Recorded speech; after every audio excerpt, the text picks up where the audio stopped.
देखो कल मैंने जो क्वेश्चन थे हमारे, अभी ये वाला टॉपिक थोड़ा सा याद रखना है। तो आज का हमारा टॉपिक रहेगा, पहला तो यही है, उसके बाद में फिर फाइनल टॉपिक करवा कर फिर इसको फिनिश मार देंगे इस वाले टॉपिक को।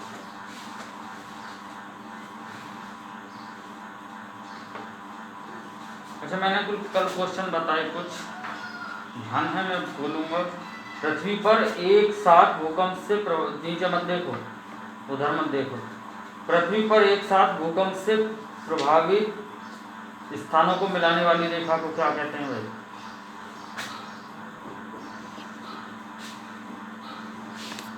होमोसिस्मल लाइन।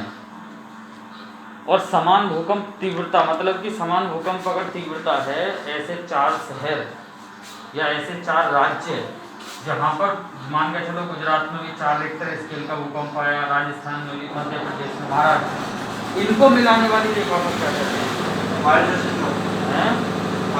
इनको कहते हैं सम भूकंप रेखा या फिर आइसोसिस्मल।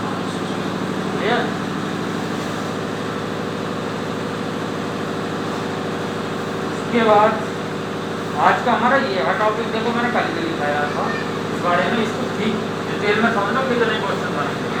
भूकंप के संबंध में सब कुछ पढ़ा, ठीक है, कैसे आ रहा है, कैसे ना आ रहा, सब कुछ। ये वो फाइनल टॉपिक है, उसके बाद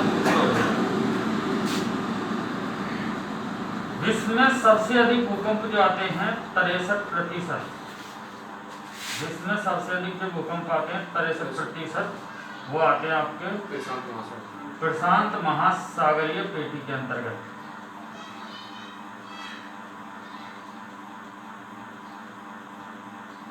प्रशांत महासागरीय पेटी के अंतर्गत।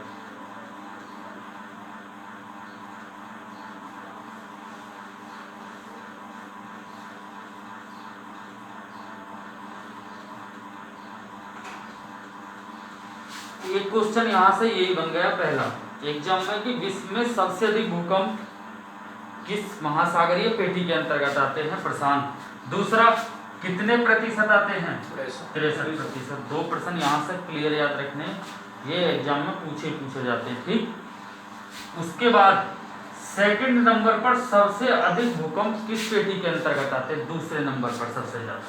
तो ध्यान रखना है 21 से 23%, या तो 21 लिख दो या 23% लिख दो, समथिंग इसके आसपास मध्य महाद्वीपीय पेटी के अंतर्गत भूकंप आते हैं। मध्य महाद्वीपीय पेटी,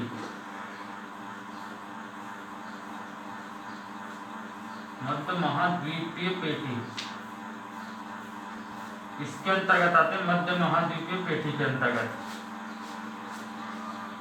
दूसरा क्वेश्चन हमें तीसरा ये याद रखना यहाँ से कि दूसरे नंबर पर सबसे अधिक भूकंप किस पेटी के अंतर्गत आते हैं। तो ये बात याद रख के चलनी है, मध्य महाद्वीपीय पेटी के अंतर्गत कितना? 21%। यहाँ से 4 प्रश्न कंप्लीट हो चुके हैं।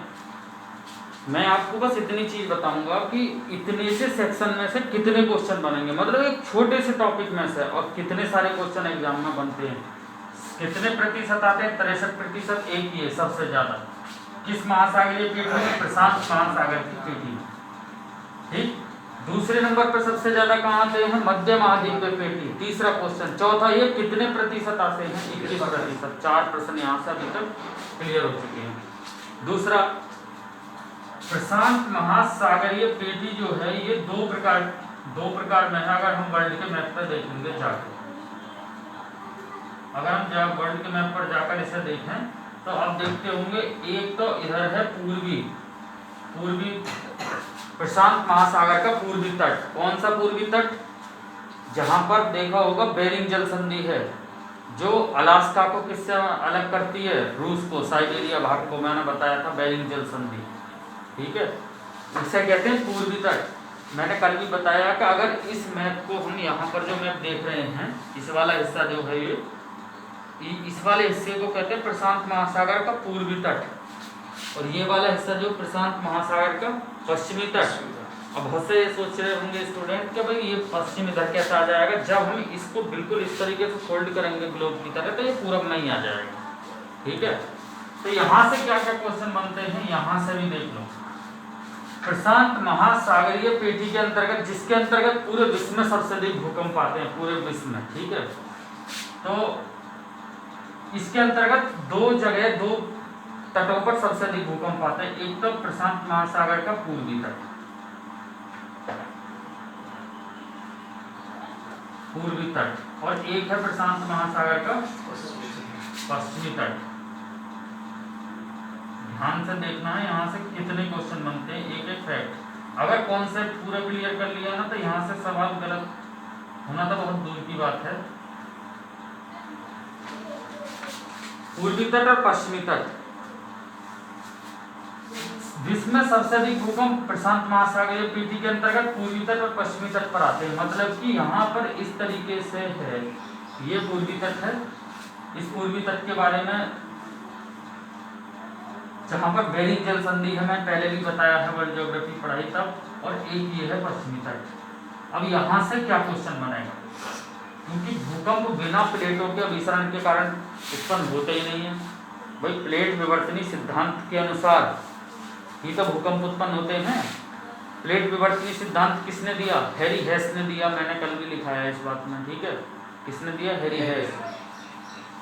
प्लेट विवर्तनी सिद्धांत से संबंधित बेहतरीन से बेहतरीन क्वेश्चन जो एग्जाम में पूछे जाएंगे ज्यादातर, एक तो ये कि प्लेट विवर्तनी सिद्धांत के कारण किसकी उत्पत्ति होती है? मुख्यतः भूकंप की।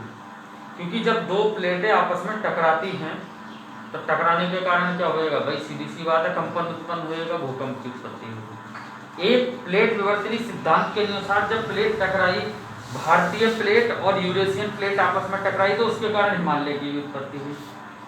दो क्वेश्चन हमेशा याद रख के चलने, एग्जाम में पूछा जाएगा हिमालय की उत्पत्ति किस सिद्धांत के अनुसार हुई? तो प्लेट विवर्तनी सिद्धांत के अनुसार हुई। किसने दिया प्लेट विवर्तनी सिद्धांत को? हाँ, हैरी हेस ने दिया, ये भी याद रखना। और प्लेट विवर्तनी सिद्धांत के अनुसार अगर हिमालय की उत्पत्ति हुई तो एक क्वेश्चन एग्जाम में ये पूछा जाएगा कि कौन सी दो प्लेटें आपस में भिड़ी थी जो हिमालय की उत्पत्ति हुई? इधर से तो भारतीय प्लेट गई, उधर से यूरेशियन प्लेट गई, तब हिमालय की उत्पत्ति हुई। इसी प्लेट की टकराने से ही किसकी उत्पत्ति हुई? इसी प्लेट के टकराने से भूकंप की भी उत्पत्ति हुई, ठीक है। तो यहां से क्या क्वेश्चन बनेगा? प्रशांत महासागर के पश्चिमी तट पर किन दो प्लेटों के टकराने से भूकंप की उत्पत्ति होती है?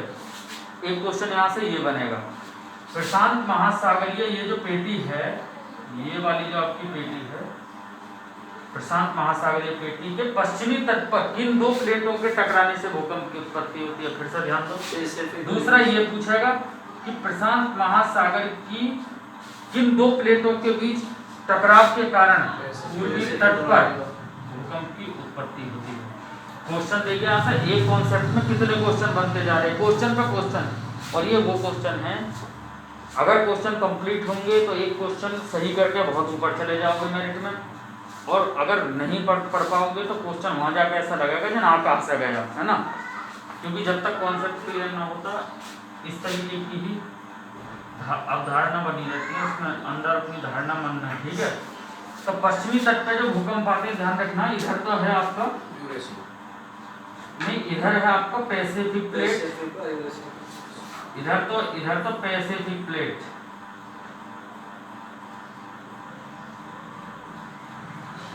पैसिफिक प्लेट और यूरेशियन प्लेट के बीच टकरान अभिसरण से यूरेशियन,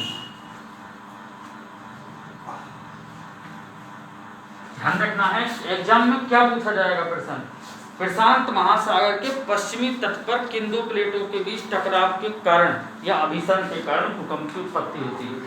पैसिफिक प्लेट और यूरेशियन प्लेट के बीच आपस में टकराने से भूकंप की उत्पत्ति होती है। आगे क्या पूछा जाएगा कि प्रशांत महासागर के पूर्वी तट पर किन दो प्लेटों के बीच टकराने से भूकंप की उत्पत्ति होती है? हम इसको देख क्यों रहे हैं?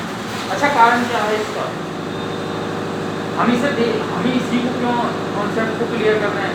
क्योंकि विश्व में सबसे अधिक भूकंप कहाँ आते हैं? प्रशांत महासागरीय पेटी में। तो क्वेश्चन आने लायक नहीं है, पूछे जा सकते हैं एग्जाम में। तो पूर्वी तट पर सबसे अधिक भूकंप, पूर्वी तट पर जो कौन सी प्लेट बढ़ेगी? भाई एक तो प्लेट वही थी जो घूम के आएगी, ये प्लेट तो घूम के इधर पहुँच जाएगी। भाई अगर हम विश्व के मैप को इस तरीके से फोल्ड करें तो पैसिफिक इधर आएगी, Pacific plate, Pacific plate,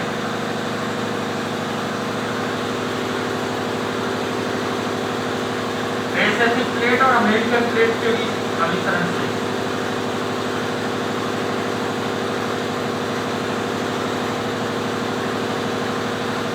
American plate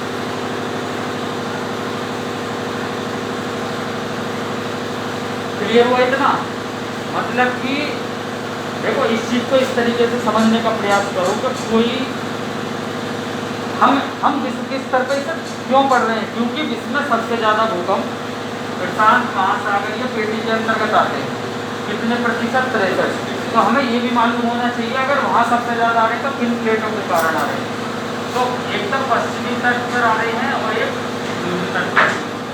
पश्चिमी तट पर जो आज भूकंप आ रही, कौन सी दो प्लेटें आपस में टकरा रही हैं? पैसिफिक प्लेट और यूरेशियन प्लेट के बीच आपस में अभिसरण से, समझ रहे हैं?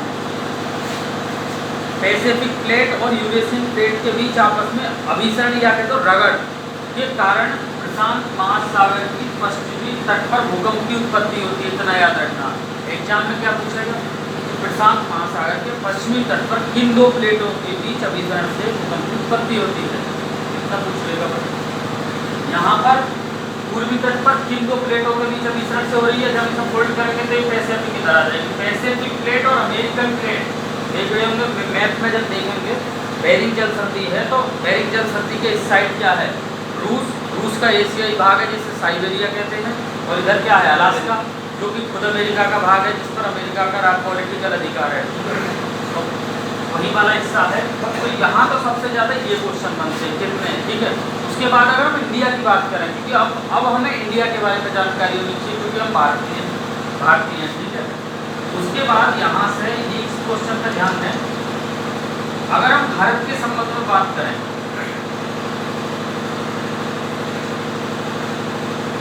अगर हम भारत के संबंध में बात करें तो भारत में जो भूकंप की उत्पत्ति होती है, सबसे पहले तो यहाँ न जानने के पहले ये जानना आवश्यक है भारत में किस पेटी के अंतर्गत भूकंप आता है। देखो विश्व में सबसे अधिक भूकंप प्रशांत महासागरीय पेटी के अंतर्गत आते हैं, लेकिन मजे की बात ये है, ध्यान रखना, भारत में भूकंप जो इसके अंतर्गत नहीं आता। भारत में भूकंप की उत्पत्ति होती है मध्य महाद्वीपीय पेटी के अंतर्गत। एक क्वेश्चन ये कंप्लीट पूछा जा सकता है एग्जाम में, ध्यान रखना है।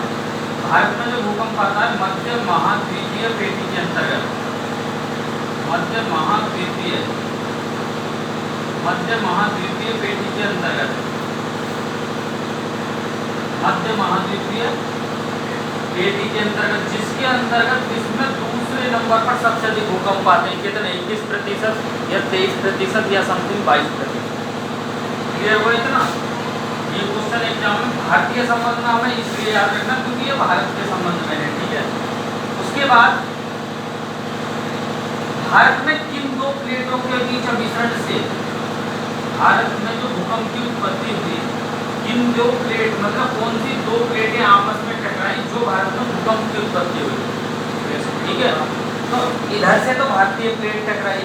अगर वर्ल्ड के मैप पे अगर हम यहाँ जाके देखें, ये जो भारत है ये इधर से जाके और इधर टकराई है चाइना वाले पोर्शन पे, चाइना इधर ये ऊपर मंगोलिया वगैरह इलाके में, इस तरीके से, ठीक है। तो ये इधर कौन सी है? इधर तो भारतीय प्लेट, भारतीय प्लेट के यूरेशियन प्लेट से टकराने से, भारतीय प्लेट के यूरेशियन प्लेट से टकराने से भूकंप की उत्पत्ति होती है। ध्यान रखना है, एक बार फिर से ध्यान दो, भारत में भूकंप की उत्पत्ति किन दो प्लेटों के बीच अभिसरण से उत्पन्न होती है? भारत में जो भूकंप की उत्पत्ति होती है भारतीय प्लेट और यूरेशियन प्लेट के बीच आपस में टकराने से तब भारत में भूकंप की उत्पत्ति हुई। पहले तो ये याद रखना है, ठीक। दूसरा, भारत में किस पेटी के अंतर्गत भूकंप आता है? मध्य महाद्वीपीय पेटी के अंतर्गत, जो कि दुनिया में दूसरे नंबर पर सबसे अधिक भूकंप इसी पेटी के अंतर्गत आते हैं, 21%। इतना हमें याद रखते चलना। कई बार इस तरीके के फैक्ट एग्जाम में पूछे जाते हैं। हम देखिए छोटे से कॉन्सेप्ट में कितने सारे क्वेश्चन बन गए यहाँ से, ठीक है। और ये हर एक क्वेश्चन एग्जाम में पूछा जाएगा, हेवी क्वेश्चन है सारे। उसके साथ साथ इतना याद रखना कि भारत को कितने भूकंप जोन क्षेत्र में बांटा गया है? भारत को 5 भूकंप जोन क्षेत्र में बांटा गया है। इसका मतलब है कि भारत को जो बांटा गया है 5 भूकंप जोन क्षेत्र, मतलब भारत को, जो भारत का स्थलीय भाग है, ये पूरा वाला स्थलीय भाग भारत का, जम्मू कश्मीर से लेकर तमिलनाडु, कन्याकुमारी, गुजरात से लेकर अरुणाचल प्रदेश, किस क्षेत्र में सबसे अधिक भूकंप आता है, कि उस क्षेत्र में, उससे कम किस क्षेत्र में आता है, उससे कम किस क्षेत्र में आता है। तो वो जो जोन बांटे गए हैं भारत के कितने हैं? 5। और ध्यान रखने वाली बात ये है, इन 5 जोनों में सबसे अधिक और संवेदनशील, इसको हिंदी में कहते हैं अति संवेदनशील या हॉटस्पॉट बोल रहे हैं। हॉटस्पॉट नाम सुना होगा, अभी फिलहाल कोरोना चल रहा है तो कई बार न्यूज़ पे ऐसी खबर आती है हॉटस्पॉट। हॉटस्पॉट हॉटस्पॉट का मतलब होता है अति संवेदनशील क्षेत्र, मतलब वहाँ जाना ठीक नहीं है, इस तरीके से, ठीक है। तो 5 जोन में बांटा गया है भारत को भूकंप में। ये क्वेश्चन यहाँ से एग्जाम में पूछा जा सकता है और RS के एग्जाम में पूछा भी गया है कि भारत को कितने भूकंपीय जोन क्षेत्र में बांटा गया है? 5 जोन क्षेत्र में। और 5 में सबसे अधिक और अति संवेदनशील क्षेत्र कौन सा है? भूकंप जोन 5 ही है, ये भी हमें याद रखना है, मोटे मोटे याद रख के चलना, भूकंप जोन 5। उसके बाद अगर मोटा मोटा फिर से देख लें कि भूकंप जोन 5 कौन सा है, तो देखिए भूकंप जोन 5 में जो अति संवेदनशील क्षेत्र में 2 चीजें आती हैं। तो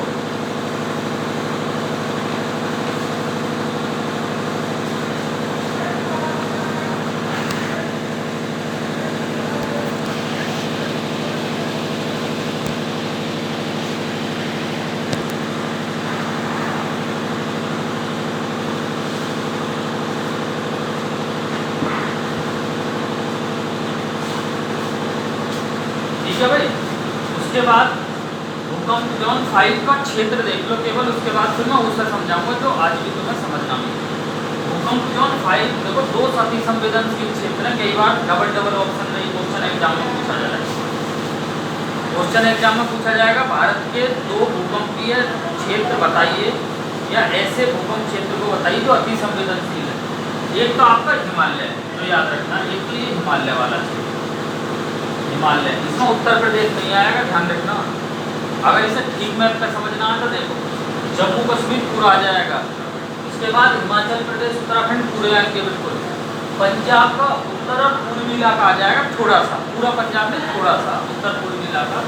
उसके बाद उत्तर प्रदेश को निकाल दो, बिल्कुल उत्तर प्रदेश के किनारे किनारे आ जाओ, नेपाल वाला हिस्सा, और ऐसे चले जाओ सिक्किम, भूटान, अरुणाचल, पूर्वोत्तर के सभी राज्य, 7 राज्य पूर्वोत्तर के। ध्यान होना चाहिए, एग्जाम में पूछा जाएगा पूर्वोत्तर के राज्यों की संख्या कितनी है, कई बार पूछ लिया जाएगा 7। हमेशा याद रखो इनका क्रम, कभी कभी क्रम ना पूछ ले ऐसा। अरुणाचल प्रदेश, असम, मेघालय, अरुणाचल प्रदेश, असम, मेघालय। उसके बाद इधर आओगे तो नागालैंड, मणिपुर, मिजोरम, त्रिपुरा। क्लियर? कई बार ऐसा पूछा जा सकता है एग्जाम में भी। तो एक तो ये संवेदनशील क्षेत्र है, ठीक है, समझ रहे क्यों है? अच्छा, क्यों है संवेदनशील क्षेत्र? ऐसा है क्यों? क्योंकि यहाँ पे दोनों प्लेट टकराई ही जब हिमालय की क्या हुई, दोनों प्लेट टकराई थी तब क्या हुई, यहाँ पे हिमालय की उत्पत्ति हुई। यहाँ पे दोनों प्लेट टकराने से ही तो हिमालय की उत्पत्ति हुई थी। तो इसलिए ये सबसे अधिक संवेदनशील क्षेत्र माना जाता है भूकंप के हिसाब से। ठीक, दूसरा गुजरात का ये वाला कच्छ क्षेत्र, जहाँ आप देख रहे होंगे यहाँ क्रॉस लाइन सी लगी हुई है, गुजरात का कच्छ क्षेत्र। अब यहाँ से क्या क्वेश्चन बनेगा एग्जाम में, दिए गए विकल्पों में से कौन सा राज्य भूकंप जोन 5 के अंतर्गत नहीं आता? A option Madhya Pradesh, b option नहीं, आज कौन सा नहीं आता है ना, ए ऑप्शन अरुणाचल प्रदेश, ठीक, b option Jammu Kashmir, c option Gujarat, और डी ऑप्शन दे दिया जाएगा महाराष्ट्र। तो हमें क्लियर मालूम पड़ जाएगी कि भाई महाराष्ट्र भूकंप जोन 5 में नहीं आता। और इसी के आने के चांसेस क्यों ज़्यादा है एग्जाम में, तो उस पर थोड़ा दिमाग लगाने की कोशिश करें करो, सर्च करने की, कल्पना करने की। क्यों? क्योंकि ये अति संवेदनशील क्षेत्र है, यहाँ से प्रश्न आने की संभावना ज़्यादा है, ना कि और जगह से। ठीक है, अगर ये अति संवेदनशील क्षेत्र है, भूकंप जोन 5 के अंतर्गत आता है, तो भूकंप जोन 5 के अंतर्गत यहाँ पर कितने रिक्टर स्केल का भूकंप आता है?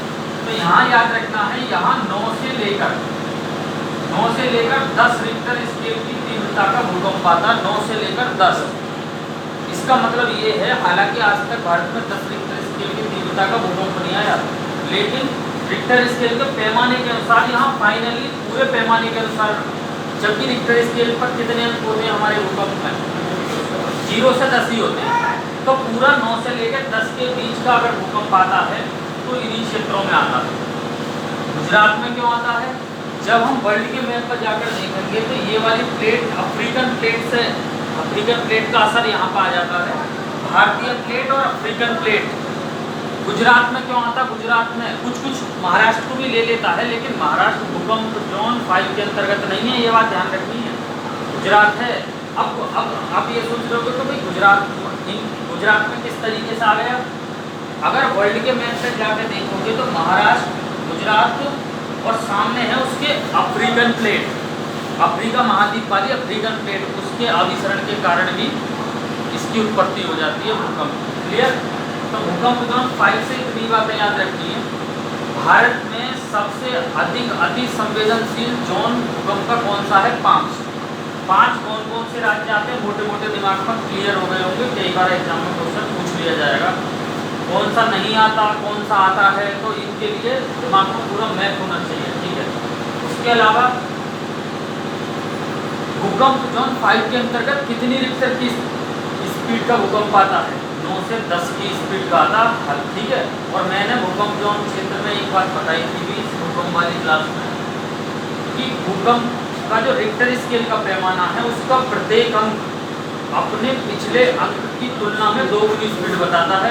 इसका मतलब ये है कि यदि गुजरात में 5 रिक्टर स्केल की तीव्रता का भूकंप आया है, 5, और राजस्थान, जम्मू कश्मीर में 6 रिक्टर स्केल की तीव्रता का भूकंप आया है जम्मू में, और गुजरात में 5, इसका मतलब ये है कि इनका रिक्टर स्केल पैमाने पर भले ही 1 अंक का अंतर हो, लेकिन भूकंप की स्पीड में डबल का अंतर होगा। गुजरात से दुगनी स्पीड से भूकंप आया होगा जम्मू कश्मीर में। इसीलिए नोट करके इस तरीके से मैंने उस दिन भी लिखाया था, ध्यान दो कि रिक्टर स्केल पैमाने का प्रत्येक अंक, रिक्टर स्केल पैमाने का प्रत्येक अंक अपने पिछले अंक की तुलना में 2 गुनी गति रखता है। क्लियर? तो इतनी बातें याद रखते चलिए।